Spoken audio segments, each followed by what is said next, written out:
Hey, I want to talk to you today about how to handle stuff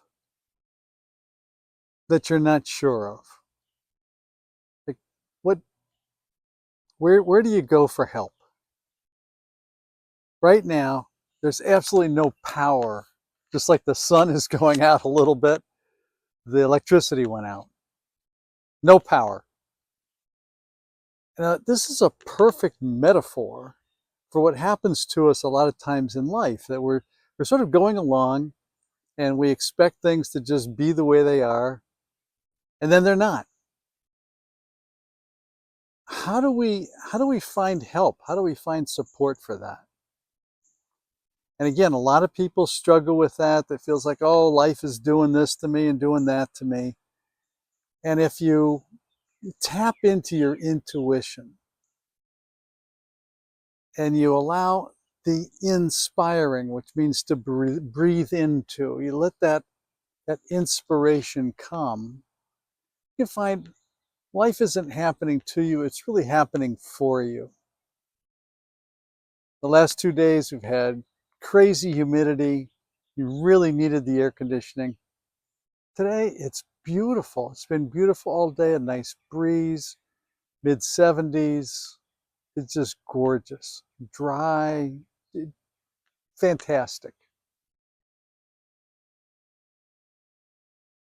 But it inspired me to talk about kind of left brain, right brain, a little bit. Where do we find help from?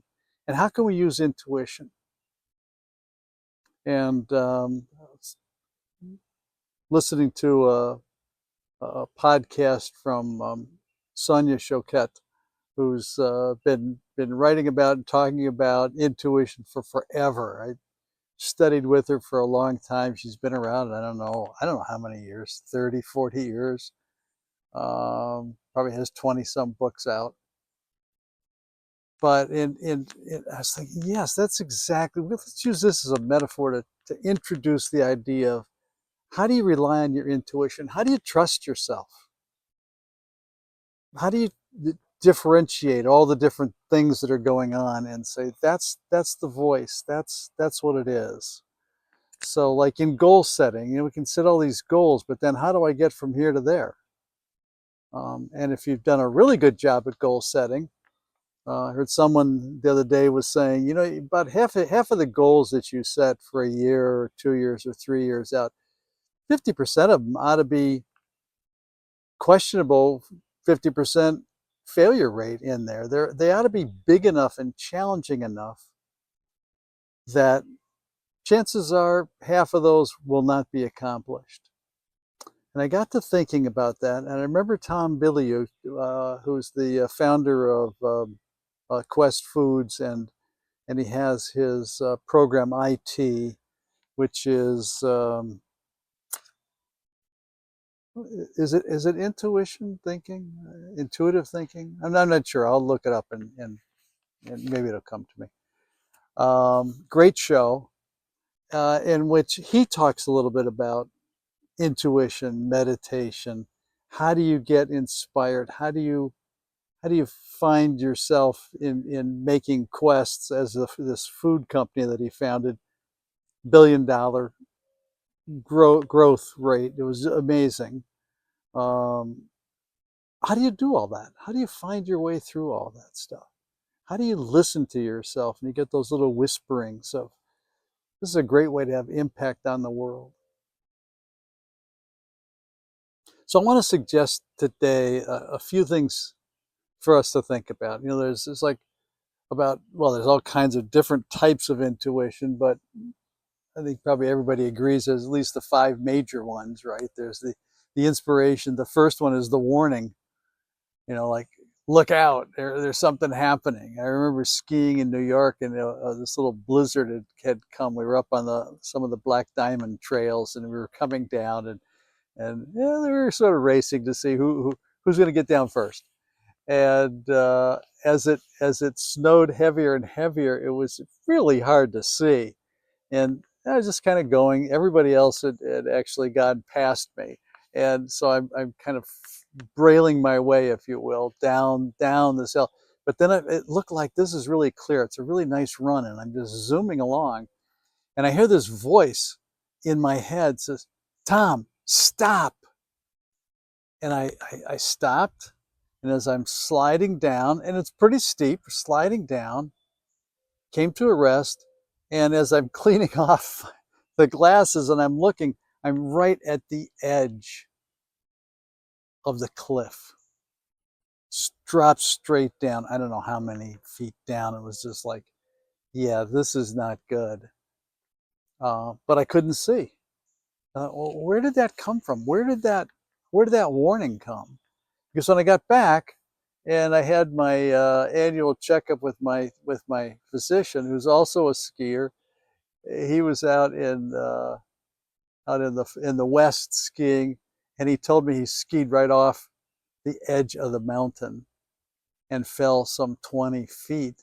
Fortunately, he said, I'm bouncing, and so I didn't actually break anything. I was just very fortunate. He said I had some really bad bruises, and it took me a while to recover. But it was interesting hearing him talk about his adventure of skiing and my adventure of skiing. And then I told him my story. I heard this voice that said, "Stop." He said, "Well, I wasn't tuned in.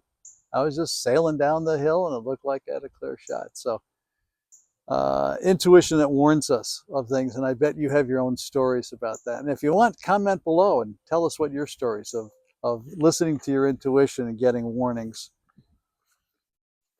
Intuition, that internal connection, where you just see something or you see someone, and you just have, there's no reason, there's no logic to it, but you just feel connected to that person. It may be how you fell in love, and hopefully you're still there, you're still in that in love state with that person. And then inspiration, where you just get inspired, that breathing into. So this afternoon I was inspired when the power went out. I said, use that metaphor for where does stuff come from when you don't have the power? Because a lot of the times we're so dependent on the external, the stimulus from outside, the books we read, the programs we see, the things we watch. And we often ignore or don't pay attention to the internal power of our own inspiration, our own connection to the divine, if you will, or the how does Wattles talk about it? The invisible original substance, the creative stuff that's there. And it's going to kind of stay in the sun here a little bit if I can. That it's connecting to that. How do we do that? Our intuition, our inspiration, kind of what comes from within us. You can do that. You can find that. Maybe we'll do a thing on meditation and inspiration. Probably not today, though. Inspiration. Some of you use, and those of you that I've worked with, we developed that inner council group, that sort of that that that inner boardroom, and we bring people into that.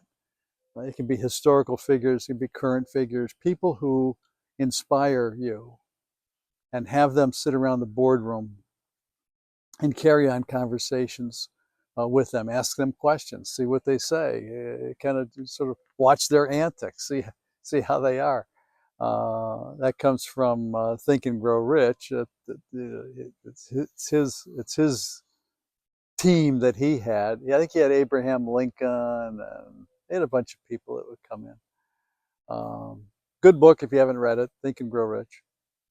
And then there's that sense of having a higher purpose, that there's more to life than kind of just you. It's what kind of impact. We've talked about that in the stories. What kind of impact do you want to have? What is your story going to, what difference does it make as you live your story out, that you were here? What sort of things do you want to do in the world? And as you listen to that, as you allow those voices, those inspirations, that intuitive sense of you're here for something larger, you're here for something more, at any and every age. It never stops. It just continues to grow. So just pay attention to that, listen to it, Um, Tom Bilyeu was talking about in his little program the other day of how does he use it. He has a thing called not meditation, but thinkitation, where he goes into meditation, he goes into the alpha state and sort of follows his breathing. But as the ideas come to him, he said it's like they just sort of rise up. It's like riding a wave. The idea comes, and he just sort of begins to follow it, and he just rides the wave of the idea. And it's like, yeah, that's great. I know what he's talking about exactly. And what he did, I mean, I haven't done this yet. I'm going to try it. He suggested that he uses his computer. He just brings it over, puts it on his lap, and while he's in his meditation time, he just sort of does the breathing. When the ideas come, he'll just start typing and type out the ideas and type out, just enough to remember what it is. Continue to stay in the alpha state, stay fully relaxed, just keep going, kind of thinking, moving through. And that's a great thing. I'll let you know in some other videos how it works for me. But I think he's really onto something. I really do. Um, as a way of developing that practice. Um, Another technique I do like, Sonia Coquette's cleaning out the garbage, and I'm sure you all know that. And you can find her programs online. They're all over the place. Um, that one that one involves, again, sort of breathing. You can do it during your meditation time. Just sort of get ready. You have like a problem you're trying to solve, a question you want to know. What's the answer? How do I do this? How do I do that? Well, speaking of that, that's why some people don't set those goals that are so big that chances are you're going to fail. Is that intuitively, using your intuition, intuitively, the chance of success with this is pretty small, maybe 50-50. And so our brain, usually the left part of our brain, our critical thinking part that judges, compares, contrasts, all that sort of stuff, all that brain power there, squashes those bigger goals, bigger challenges, because it's like impossible for you. I don't know how to do that. And if you can switch over to the right brain, which is really our intuitive side, our creative side, our connection, if you will, to a higher power, energy, life force, the invisible original substance that from which all things come. If you can tap into that and trust that, and it just comes from practice, just practice using your intuition, you can make those kinds of positive changes and find the inspiration to put down those goals, and then use this technique. She calls it cleaning out the garbage. I just call it kind of cleaning the deck sort of thing. It's a way of really getting in touch with, again, your higher power. And what she suggests you do is, while you're thinking about it, just sort of look around. If you're in a room or outside, just notice three things. Pick out three objects. Look at them. If you can touch them, reach out and touch them. Feel it. So you're using your senses. I'm outside, so it would be flowers and smell, and just be aware of that. And then after you've done that, three different ones, then take a nice, long, slow, deep breath in and out. Bring your tongue to the top of your mouth, and then blow out like you're blowing out candles. So breath in, and let it all out. Just really empty. Pull your gut in. Empty out the diaphragm. Then do it again. Breathe in, tongue up, blow out. You're doing funny stuff with your mouth, because I want you to get more into your body. This exercise. Just go. And then the third one, big breath in, open your mouth, and just she calls it going down the slide. We've talked about this several places where when you're doing that, you're moving from the sympathetic nervous system over to the parasympathetic nervous system. Just Then let your eyes close. Notice where you are in the body. And usually what you'll find is that mind chatter that was going on while you were looking at the things that you were feeling and touching. the general mind chatter that's going on most of the time. When you do those 3 very specific breath exercises, you kind of just sort of get to a quiet. I can still hear some of the generators around because the power's still out, but you get to a place internally where it's just quiet. And just enjoy that quiet. Notice where you are. You've probably shifted from your head down into your heart. And now ask the questioner, what is it that's puzzling you? Or if it's how do I do this? Or what's the next step? Or how do I get from here to my goal? How do I solve this issue or problem? And just ask the question and then say out loud, my heart says, and just state the answer. It's the first thing that pops into your mind. My heart says, reevaluate. My heart says, take the next step. My heart says, and it may connect an idea or something you've been thinking about, but it didn't make sense because it wasn't a straight line. It's like my heart says, um, mail a letter, write a letter to a friend, send an email, call a friend. And what you'll find is that as you take those steps, it doesn't seem like it's the right direction. It's like everything's kind of been you've been aiming over here. The goal is out there, and then the first thing that comes into your heart, and your heart says, moves you in a different direction. Trust your heart. Trust your heart. Go with it. You make the call, you talk to the person, and then something pops up in the conversation. It's the solution to the issue, to the problem. It's like, there it is.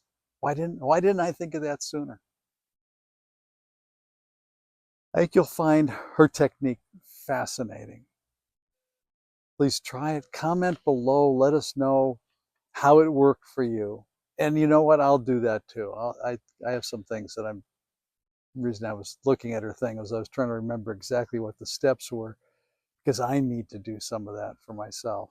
So let's all share in the video what we're doing with it, how we're using it.